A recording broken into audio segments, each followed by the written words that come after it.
Oh, hey Adam, it's Riley from HCS 100.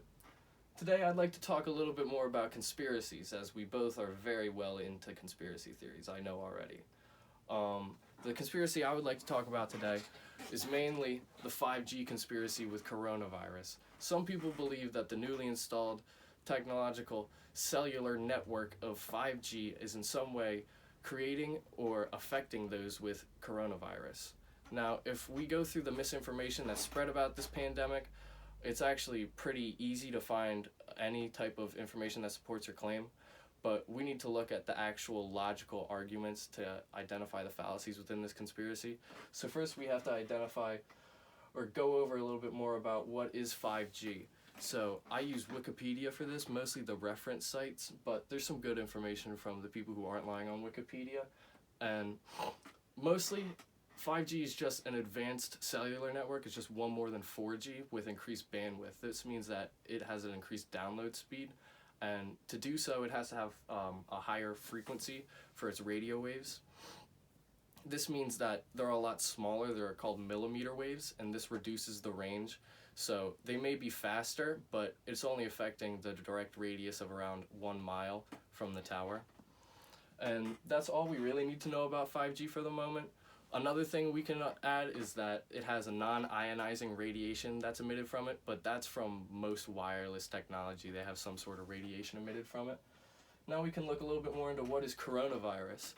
So we can look into the CDC statement. Actually, it was issued in 2019. It says that coronavirus is a series of viruses. It's a group of them. It's not just one. The one we're dealing with in this specific pandemic is coronavirus disease 19, shortened to COVID-19.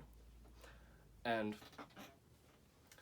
by looking closer into the symptoms of it, we can see that it's transmitted through respiratory infection, like air particles, where you're breathing in infected air, and it really targets your immune system and respiratory systems. So now that we know that the only way it can be transferred is from respiratory face-to-face contact. And now we know everything we need to know about coronavirus. So now we can look into a little bit more of the conspiratorial side as to support their argument, so we can later break it down like a champion. So what they like to think about first is the timeliness of it, saying that only recently 5G has been installed in 2019, 2020, around the same time that the coronavirus pandemic has been undergoing. And another thing they like to add is that it's taking place mostly in populated cities, and the only targeted area for 5G is within highly populated cities.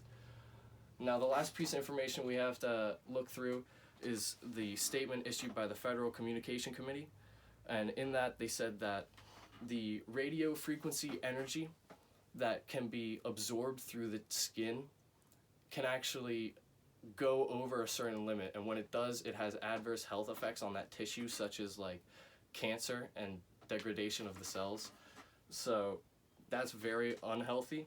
However, if we look at why this conspiracy doesn't follow through, we can see that the wireless radiation emitted from 5G technology, it actually says that it's non-ionizing, which means it doesn't affect tissue, and it's also not very intense. It's more radioactive, more radiation is found or coming off from the typical microwave than any 5G tower could ever produce. Also, 5G is mostly identified to be within cities because the tower only has a mile-wide radius, and they need to increase the amount of customers they can have.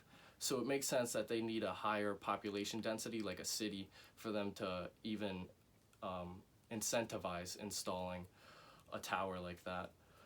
The reason why cities are mostly affected by the pandemic is because of the close proximity of living space with individuals, and it's mostly because of breathing the same air. It has not much to do with the radiation found from 5G waves.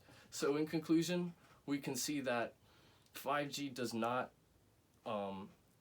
have any adverse health effects from its radiation, although through research on the deepest part of the webs, we can see that there are indeed adverse health effects of some sorts of radiation found in wireless technology.